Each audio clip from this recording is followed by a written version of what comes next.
बिस्मिल्लाहिर्रहमानिर्रहीम, अस्सलाम वालेकुम। मैं हूं आपका मेज़बान आकिल हुसैन। नाज़रीन, पाकिस्तान तहरीक इंसाफ के हिमायत याफ्ता अरकान की शमूलियत के बाद मखसूस नशस्तों के लिए सुन्नी इत्तेहाद की दरख्वास्त पर आइंदा हफ्ते तक अगर फैसला नहीं होता है तो उसके बाद क्या होने वाला है और उसके अलावा पाकिस्तान तहरीक इंसाफ को काउंटर करने के लिए ताकतवर हल्के इस वक्त क्या कर रहे हैं और कैसे तहरीक इंसाफ को टफ टाइम देने के लिए एक मखसूस प्लान पर काम शुरू हो चुका है।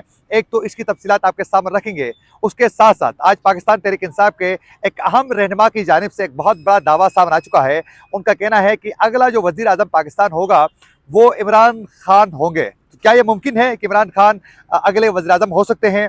क्या उसके तमाम केसेस खत्म हो सकते हैं? क्या उनको रिहाई मिल सकती है या नहीं? इसकी भी तफसीलात आपके सामने रखेंगे। उसके अलावा कुछ और भी बड़ी डेवलपमेंट्स है, उसकी भी तफसीलात आपके सामने रखेंगे।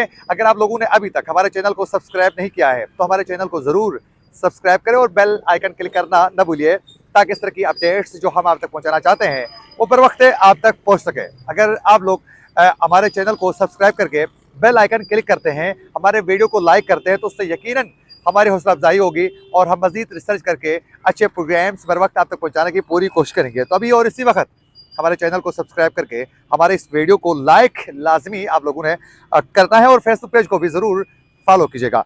नाजरीन, आप सब बखूबी आगाह है कि पाकिस्तान तहरीक इंसाफ की जो मखसूस नशस्तें थी वो तो उनसे छीनी जा चुकी थी पहले ही, जब पाकिस्तान तहरीक इंसाफ को उनके बतौर पार्टी इलेक्शन लड़ने की परमिशन नहीं मिली और पाकिस्तान तहरीक इंसाफ को इंतखाबी निशान जब नहीं मिला तो उसके बाद ये वाज़ेह हुआ कि पाकिस्तान तहरीक इंसाफ को मखसूस नशस्तें नहीं मिलने वाली है।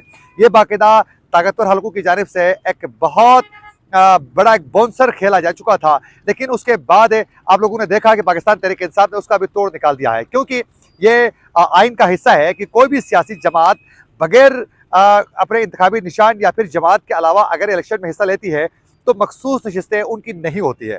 उस पर मखसूस नशस्तों का जो हिस्सा होता है वो उनको नहीं मिलता है। तो पाकिस्तान तहरीक इंसाफ की भी यही हालत बन गई थी कि इंतखाबी निशान भी छीना गया, फिर बतौर पार्टी भी वो इलेक्शन में हिस्सा नहीं ले रहे थे, बल्कि आज़ाद हैसियत में तहरीक इंसाफ के जो उम्मीदवार थे उन्होंने इलेक्शन में हिस्सा लिया और बड़े मार्जिन पर अपनी जीत यकीनी बनाई। उसके बाद पहले पाकिस्तान तहरीक इंसाफ ने एमडब्ल्यूएम पाकिस्तान के साथ जो है उन्होंने इत्तेहाद किया था और वो आगे बढ़ने की उन्होंने बाकायदा ठान ली थी, लेकिन उसके बाद अचानक उन्होंने सुन्नी इत्तेहाद के साथ जो है बाकायदा आगे बढ़ने का फैसला किया और ये फैसला हुआ कि पाकिस्तान तहरीक इंसाफ के जितने भी उम्मीदवार जीत चुके हैं, जो अरकान हैं, वो सब जो हैं सुन्नी इत्तेहाद में वो शमूलियत इख्तियार करेंगे और उसके बाद जो है सुन्नी इत्तेहाद जो है वो मखसूस नशस्तों का जो कोटा है वो हासिल करने में कामयाब हो गई। तो यूँ पाकिस्तान तहरीक इंसाफ वाले दूसरे रास्ते से जाकर वो जो मखसूस नशस्तों का जो कोटा है वो हासिल कर सकेगा।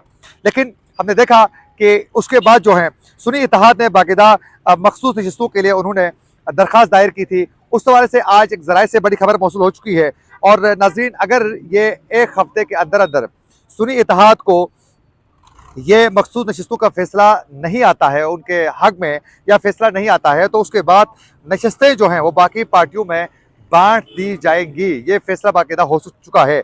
मखसूस नशस्तों के लिए पीटीआई अरकान की सुन्नी इत्तेहाद कौंसल में शमूलियत के बाद से 5 असम्बलियों में हलफबरदारी का अमल जो है जुमा से बाकायदा शुरू हो चुका है और इलेक्शन कमीशन के तर्जुमान ने बाकायदा ये वाज़ेह कर चुका है कि इलेक्शन ने SIC के कानून के मुताबिक बाकायदा ये प्रोसीजर का ये अमल शुरू हो चुका है कि बाकायदा इस पर यह फैसला हो चुका है कि तरीके से वो आगे बढ़ेंगे। लेकिन अगर मखसूस नशस्तों पर फैसला उनके हक पे नहीं होता है तो उसके बाद जो है इनको कई मुश्किल का सामना करना पड़ सकता है।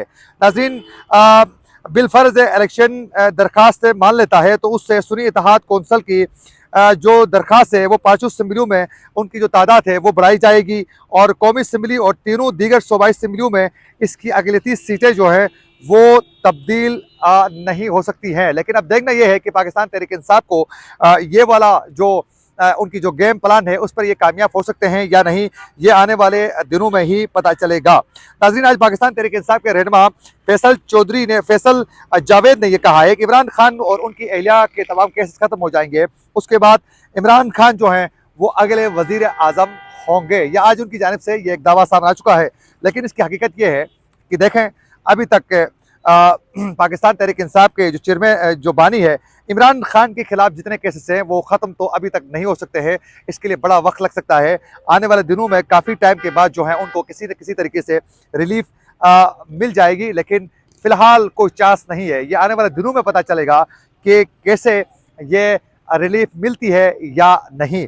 लेकिन पाकिस्तान तहरीक इंसाफ के बानी इमरान खान को ये तो 5 साला दौर में कहीं भी नजर नहीं आ रहा है कि वो मुल्क के वज़ीर आज़म बन सकते हैं, क्योंकि जो ताकतवर हल्के हैं उन्होंने उनके खिलाफ बाकायदा एक बड़े प्लानिंग के साथ वो काम कर चुके हैं। उसके अलावा एक डेवलपमेंट सामने आ चुकी है नाज़रीन, मुल्क में सदारती इलेक्शन 9 मार्च को करवाने का बाकायदा फैसला सामने आ चुका है। और ज़राए के मुताबिक इलेक्शन कमीशन के मुताबिक बाकायदा इलेक्शन कमीशन 9 मार्च को होने वाले सदारती इलेक्शन के हवाले से बाकायदा नोटिफिकेशन भी जारी कर देगा। और इस हवाले से आप सबको खूब आगाह है कि सदर पाकिस्तान आरिफ अलवी का 5 साल जो टेन्योर है वो मुकम्मल हो चुका है। 8 सितंबर 2023 को ही ख़त्म हो चुका था। लेकिन उसके बाद जो है जो निगरान सेटअप आया, उस निगरान सेटअप में आइन के मुताबिक वो अपना टेन्योर को आगे जारी रख सकते थे और उन्होंने वो आगे रखा। उसके बाद जो है बाकायदा अब जो है सिचुएशन ये है कि अब इंतखाबात जो हैं होने के बाद जो है ये नया दौर शुरू हो जाता है। तो उसके बाद जो है नए सदर यानी आसिफ अली जरदारी जो है वो अपना हलफ उठा देंगे। नौ मुंतखब अरकान सिंध असम्बली ने आज हलफ उठा दिया है और मखसूस नशस्तें जो हैं उस पर भी बातचीत का सिलसिला आगे बढ़ चुका है। और नाज़रीन वही साथ साथ आप लोगों को बताते चले कि मुल्क में महंगाई बेताशा इजाफा होने की वजह से इस वक्त लोगों को काफ़ी मुश्किल का सामना करना पड़ रहा है। और दूसरी जानिब जो है हुकूमत वक्त ये महंगाई को ख़त्म करने में कामयाब नज़र नहीं आती है। और जो ये महंगाई आगे बढ़ती जाएगी आने वाले दिनों में मज़ीद मुश्किल का सामना करना पड़ सकता है। और ये भी खदशा किया जा रहा है कि IMF के साथ जो मुज़ाकरात तय होंगे उसके बाद भी कहीं भी जो महंगाई की शरह है उसमें कमी होती हुई नज़र नहीं आ रही है।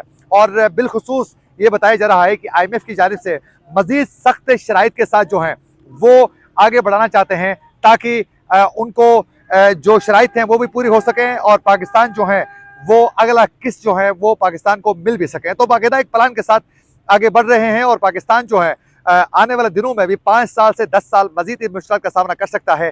और ये कहीं भी नज़र नहीं आता है कि पाकिस्तान आने वाले दिनों में इन मुश्किल से निकलने में कामयाब होगा, क्योंकि बहुत ज़्यादा इश्यूज़ का सामना है।